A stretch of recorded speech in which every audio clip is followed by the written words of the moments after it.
Bueno, hoy, todos los jueves es una posibilidad para bajar un poco la pelota, bajar un poco la lupa, tratar de tomar distancia de los eventos que suceden muy lejos del jueves, es decir, los lunes, los martes, los domingos, pero que tienen una trascendencia importantísima, por lo menos para los temas que a nosotros nos interesan.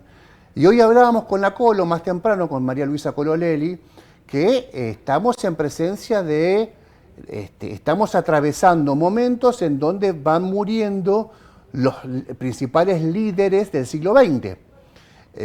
Los principales líderes que marcaron un norte con aciertos y errores, que generaron una chispa en cuanto a la posibilidad de cambiar el estado de las cosas, muchos de ellos desde la política, otros desde la religión, otros desde el arte. Es decir, todas esas explosiones disruptivas de mediados del siglo XX, un poquito más, incluso 60, 70, hasta estos días, obviamente por una cuestión biológica van falleciendo.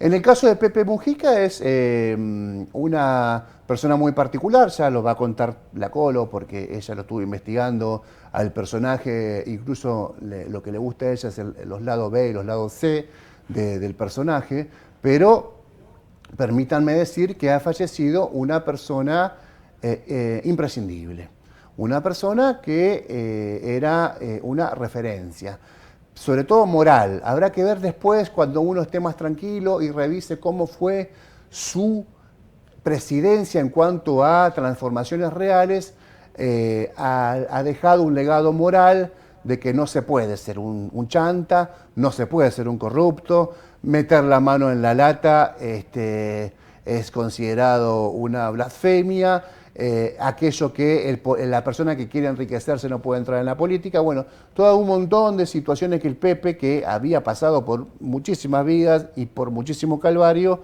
había razonado, se había tomado mucho tiempo para razonar esa salida del calvario hacia un mundo que ella lo esperaba muy distinto, el mundo, después de la cárcel, y él logró interpretar con todo ese dolor una nueva forma de ver el mundo y de cambiarlo en definitiva. ¿Quién se termina muriendo, Colo? Buenas noches. Buenas ¿Cómo noches. les va? Para mí se falleció una persona que quiso cambiar el mundo, como bien decías vos, en distintos momentos del siglo XX. Y tuvo la oportunidad de llegar a la presidencia de la Nación. Y en esos 89 años de vida, casi 90, porque el 20 de mayo justamente se cumplirían 90 años de su nacimiento, vivió muchas vidas. Vivió muchas vidas. Fue un hijo de inmigrantes, un hijo de un vasco.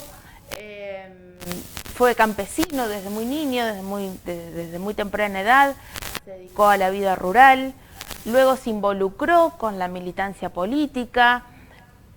En ese clima de época tan convulsivo que tuvo el siglo XX a partir entre los años 50, 60 y 70, en el cual las democracias eran muy frágiles y muy débiles, y que los golpes de Estado y las dictaduras militares estaban muy cerca, el compromiso político, ahí en esa instancia también ya en los 70, José Mujica ingresa a la organización de Tupamaros, el Movimiento de Liberación Nacional. Bueno, y en ese momento, yo aquí no estoy haciendo una justificación, pero estoy tratando de entender las condiciones históricas, las condiciones de posibilidad que hicieron que Pepe Mujica, como tantos muchachos de su época, ingresara a las filas de una organización guerrillera.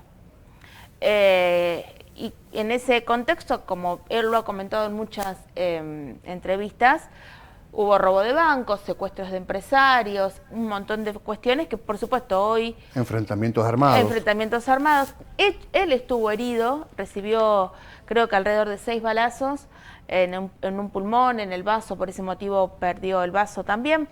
Y luego fue víctima de la dictadura que comenzó en 1973 y terminó en 1985 en Uruguay. En ese contexto estuvo 12 años detenido, y estuvo detenido y torturado en condiciones muy precarias, muy dolorosas, muy muy restrictivas, no solo de la condición humana. Me parece, y luego, siguiendo con la cronología de los hechos, con el retorno de la democracia, se incorpora lo que ya era el Frente Amplio, que para quien no lo sabe, es una agrupación política muy fuerte en Uruguay, que es una coalición que agrupa a la centroizquierda, pero por sobre todas las cosas a la izquierda. Con la democracia cristiana, es varios, pero sí, es lo que se diría un espacio progre. Para nosotros serían un espacio progre. Ya con el inicio del siglo XXI y en un contexto latinoamericano en el que también se destacaban figuras como Lula da Silva, Dilma Rousseff, Bachelet en Chile, Néstor y Cristina Kirchner aquí en Argentina, Evo Morales, Correa, en ese momento en el que había una aspiración a esa patria grande. También Pepe Mujica entiende ese momento, Tabaré Vázquez lo antecedió en su presidencia, que comenzó en el año 2005, perdón, entre 2005 y 2008 fue ministro de Ganadería, que fue un rol clave que ocupó durante el gobierno de Tabaré Vázquez. Y luego fue presidente de la Nación, y luego fue senador, y ya en la etapa final de su vida decidió alejarse de la vida política e institucional activa. Hace un rato, cuando conversabas con Esteban Paulón, hablábamos de lo que significa cercenarle derechos a los migrantes. Y me parece que con la simpleza y la sencillez y la ética de Mujica, la respuesta a esa postura sería: ¿cómo le vas a negar la salud a una persona? Así de simple, ¿no? No importa de dónde venga, no importa de qué lugar sea su procedencia, si es peruano, venezolano, uruguayo o lo que fuere. ¿Le vas a negar el derecho a ir a un hospital, a curarse una enfermedad o alguna herida? O por lo menos estabilizarlo para que él tenga otra alternativa, pero no dejarlo tirado, ¿no? O cobrarle, digamos, que es lo que se plantea este proyecto, ¿no? Es cobrarle. Y en ese plano, a mí me parece que es bueno entender parte de la idiosincrasia y de la cultura uruguaya. Uruguay no está tan lejos de Argentina, esto es una obviedad, y compartimos mucho de la cultura rioplatense, la milonga, el tango y demás. Pero creo que no estás de acuerdo. No, digo parte de Buenos Aires y mucho de Entre Ríos. Después el resto del país no sé, esa es mi opinión. Pero si pensamos, por ejemplo, en la literatura de Mario Benedetti, de Eduardo Galeano, en Biglietti, Oliverio Girondo, Onetti, Idea Vilariño y más en la actualidad Drexler, vamos a encontrar que la poesía y la lírica uruguaya habla de cosas muy profundas en términos muy simples. Y el Pepe Mujica hacía lo mismo. Si algo caracterizó a este dirigente político fue hablar de cosas profundas, de cuestiones que tienen que ver hasta con lo filosófico y lo metafísico, ¿no? ¿Quién soy? ¿Para qué estoy? ¿Qué es la felicidad? ¿Para qué trabajar? Todo eso él lo podía expresar en términos muy sencillos. Antes de ir a dos films que me parece que pueden ser buenas herramientas para conocer mejor la historia de vida de Pepe Mujica, me parece importante destacar que él tenía una visión reparadora, vamos a llamarlo de esa forma, no rencorosa, de lo que sucedió durante la dictadura. Tengamos en cuenta que por su militancia y por haber sido guerrillero, estuvo detenido, como decía hace un rato, más de 12 años y sufrió torturas. Pero su visión acerca de esto... Y 7 años en un pozo. Y 7 años en un pozo, y 7 años sin leer un libro. Para alguien que había sido lector de... Un intelectual. Un intelectual. No universitario, no académico. No, sí, un autodidacta, sí, digamos. Un autodidacta, exacto. En ese marco, muchas de las entrevistas de Pepe, él manifiesta que no quiere lamerse las heridas, no quiere estar atado a lo que pasó, que quieren mirar para adelante, que la vida es para adelante y que las generaciones presentes y futuras tienen que vivir la vida y para eso necesitan sueños. Parece una quimera esto, ¿no? Hablar de sueños, parece un poco utópico, pero la verdad, si el sentido de la vida no es tener un sueño, no es tener un proyecto, ¿para qué, no? Bueno, hubo un antecedente mundial ahí, que es Mandela en el 95. Mandela encerrado 25 años, en condiciones de muchas restricciones, en el apartheid, decide enfrentar un proceso de pacificación, según él, para salvar la República Sudafricana y para sacarla de ese nivel de odio impresionante y para la inclusión del negro en la comunidad blanca. El negro era un animal en el apartheid y él consideraba que enfrentar un proceso de persecución judicial hacia los que cometieron atrocidades contra los negros, lo digo en estos términos para que quede re claro, podía generar un retraso en su idea de pacificar Sudáfrica. Una idea que viene mucho antes, que viene de Hannah Arendt, víctima del nazismo. Hannah Arendt dice, bueno, hay que enfrentar, hay que ir hacia un perdón sincero, político. No dice un perdón religioso, un perdón sincero, político, porque si no esto no puedes dar vuelta a la página. Y ese perdón necesita de muchos consensos entre los partidos políticos. Y bueno, Pepe Mujica creo que formaba parte de ese tridente, ¿no? Pepe entendió con todas las heridas, con todas las cicatrices que deja una dictadura militar en el cuerpo, lisa y llanamente, había que mirar para adelante. Antes de cerrar el bloque, vamos a sugerir dos films. Uno se llama El Pepe, una vida suprema. Se trata de un documental dirigido por Kusturica, Emir Kusturica. Los mejores dirigentes. Vamos a escuchar un ratito. Son aquellos que cuando se van dejan un conjunto de gente que los supera ampliamente.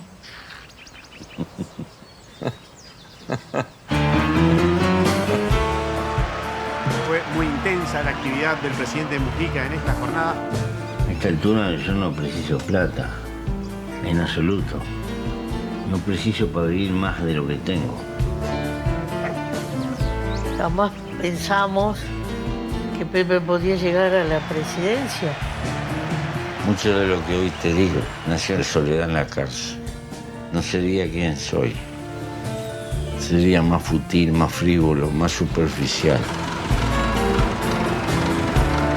La cultura es la cotidianidad de los valores con que nos movemos en la vida. Y eso es parte de la construcción de una sociedad mejor.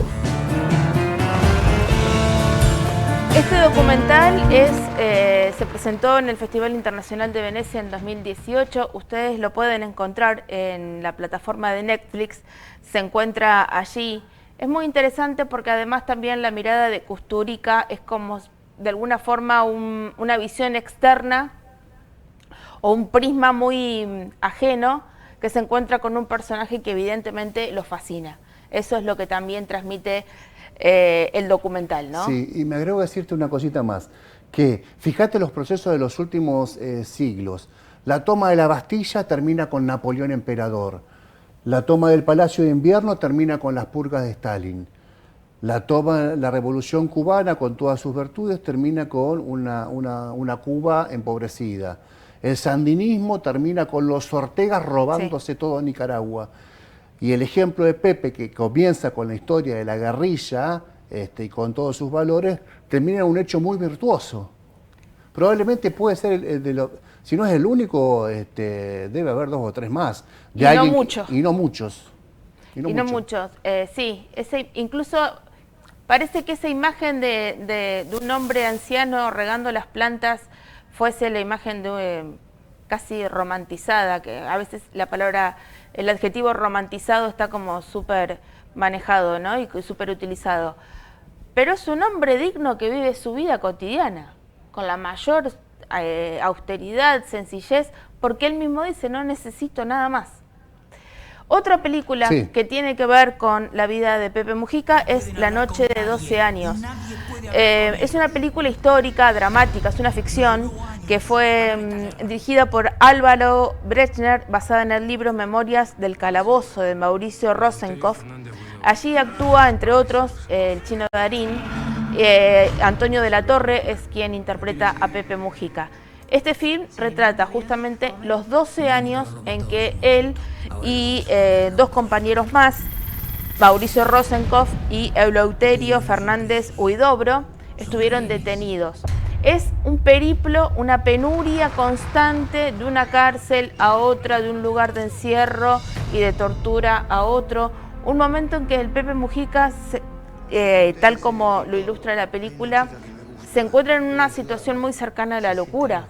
A hablar solo por las condiciones de encierro, a no saber en qué momento del día se encuentra, en absoluta oscuridad.